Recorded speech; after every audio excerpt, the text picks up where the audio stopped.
Hello साथीहरू, म चाहिँ फेरि समक्ष आइसकेको छु। स्कुलबाट आएर एकछिन घाममा नानीले नुहाइदिए गरेँ हो, त्यहाँबाट एकछिन रेस्ट गरेँ अङ्गनासँग। त्यो पनि उठ्यो। म चाहिँ बाहिर निक्लेर दसैँको सरसफाइ छ, अँगनमा यति बिना झार छ सबै लास्टमा काट्यौँ ल भनेर चाहिँ हामीले प्लानिङ गरेको थियौँ नि त। किनभने पहिल्यै काट्यो भने सफा गऱ्यो भने फेरि पलाउँछ नि त, आइहाल्छ, भक्क लाग्दो हुन्छ कि।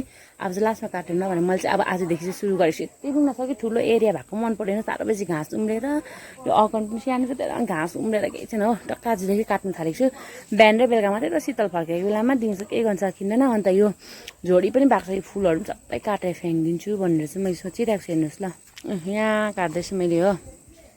यत्रो छ घाँस हेर्नु न, अन्त यस्तो छ, डल्लै काट्नुपर्ने हो। यो सबै काटेर योहरू फुलहरू पनि सबै लुडाएर फ्याँकिदिन्छु। यहाँ पनि छ हो, यो नानीको स्विमिङ पुल भइहाल्यो। भुइँभरि घाँस हेर्नु नि सबै हो। चडक्क काटेर चिल्लो बनाउँछ। आज कतिसम्म चाहिँ भ्याउँछु म अहिले हजुरहरूलाई देखाउँछु नि ल, कति चाहिँ भ्याउँदो रहेछ। अब हेरौँ है त, यत्रो गर्दाखेरि कति भ्याउँदो रहेछ। अहिले आँखा देखिन्जेलसम्म काट्छु, कतै यहाँसम्म काटिसक्छु कि यहाँदेखि उता चाहिँ भोलि फेरि हो यता काट्नु पऱ्यो साथीहरू। यस्तै छ, दसैँ आइसकिहाल्यो, चडक्क भएर चिल्लो बनाउँछु ल। भोलि पनि देखाउँछु फेरि कतिको चिल्लो भयो भनेर हो। आज चाहिँ त्यति चिल्लो पारेर काट्छु।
यसरी काट्दैछु, काटि नै रहेको छु, यति काटिसकेको छु।